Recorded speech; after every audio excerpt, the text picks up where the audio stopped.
pagi Ibu. Pagi Bu. Gimana kabarnya pagi ini Bu? Agak lemes ini Bu. Agak lemes ya. Ini dengan Ibu siapa namanya? Oka. Ibu Oka, umur 40 tahun. 40 tahun.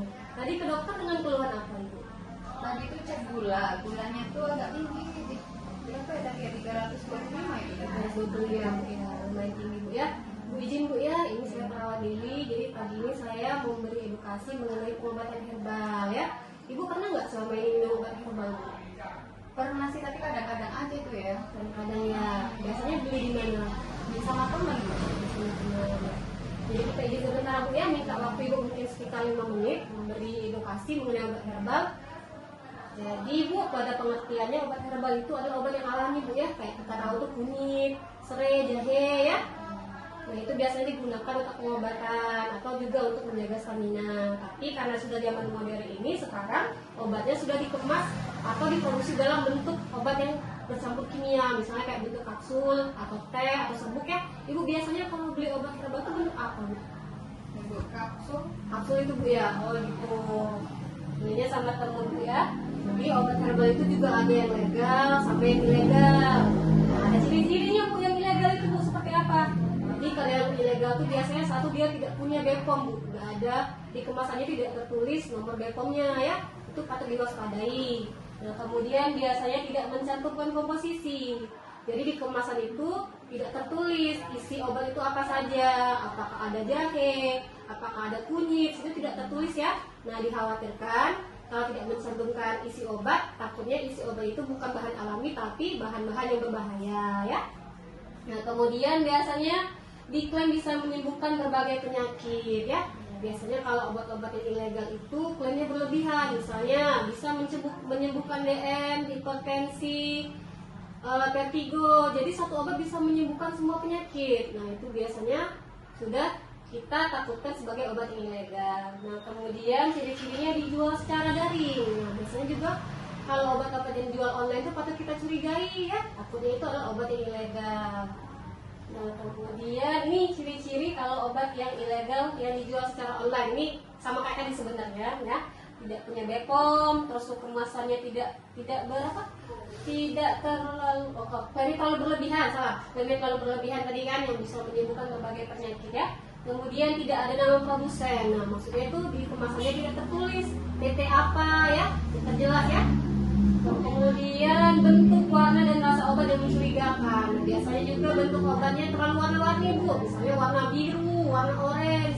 Nah itu kita khawatirnya adanya pewarna tekstil atau pewarna pakaian di obat tadi Bu ya.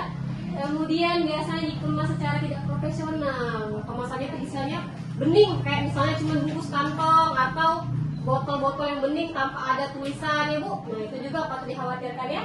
Kemudian dijual dengan testimoni palsu. Sering kan tuh ada tulisan misalnya testimoni dari WA, saya sembuh dalam 3 bulan ya, atau saya sembuh dari penyakit diabetes dalam 2 bulan. Itu patut kita curigai juga. Nah kemudian dijual dengan harga murah. Ibu biasa beli obatnya harga berapa? Berapa ya Bu ya? Berapa juga karena kadang-kadang. Kadang-kadang ya. Yang murah sih termasuknya. Termasuk murah ya, di bawah 100.000 gitu ya. Ya.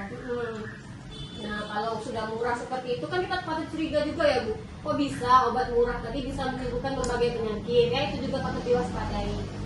Nah kenapa obat ilegal tadi patut kita hindari? Karena efek sampingnya Bu, efek sampingnya berbahaya bagi pasien. Apa aja sih efek sampingnya? Nah satu, kalau sudah dikonsumsi secara sering, rutin Bu ya, bisa menyebabkan kerusakan hati dan ginjal. Nah kenapa bisa rusak? Karena kandungan obat yang tidak jelas tadi. Jadi dikonsumsi secara berlebih, dia dapat menyebabkan kerusakan pada hati dan ginjal. Nah kemudian gangguan pencernaan, mual dan alergi. Nah kita kan tidak tahu isi obatnya apa tadi Bu ya. Nah, siapa tahu dengan obat-obat kimia yang dikemas dalam obat herbal ilegal tadi, ternyata bikin kita alergi juga Bu. Bisa bikin mual, bisa bikin muntah ya. Itu efek sampingnya. Kemudian interaksi berbahaya jika dikonsumsi bersama dengan obat-obat dokter. Nah, apalagi kalau misalnya kita konsumsi obat herbal berbarengan dengan obat dokter juga. Ibu sering nggak minum obat dokter ini? Rutin nggak obat gulanya? Iya rutin. Rutin ya, tapi nggak dibarengi sama obat herbalnya Bu ya? Enggak ya, cuma tersendiri. Nah itu lebih bagus. Takutnya obat herbal tadi justru membahayakan jika dikonsumsi dengan obat dari dokter. Nah kemudian resiko ketergantungan, nah itu juga dikhawatirkan dia ketergantungan, kayak apa, candu gitu ya Bu. Jadi kalau nggak minum obat itu malah makin parah, mau minum terus ya Bu jadinya ya.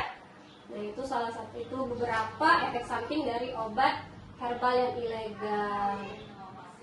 Nah Ibu sekarang DM-nya udah berapa lama Bu? Apa ya?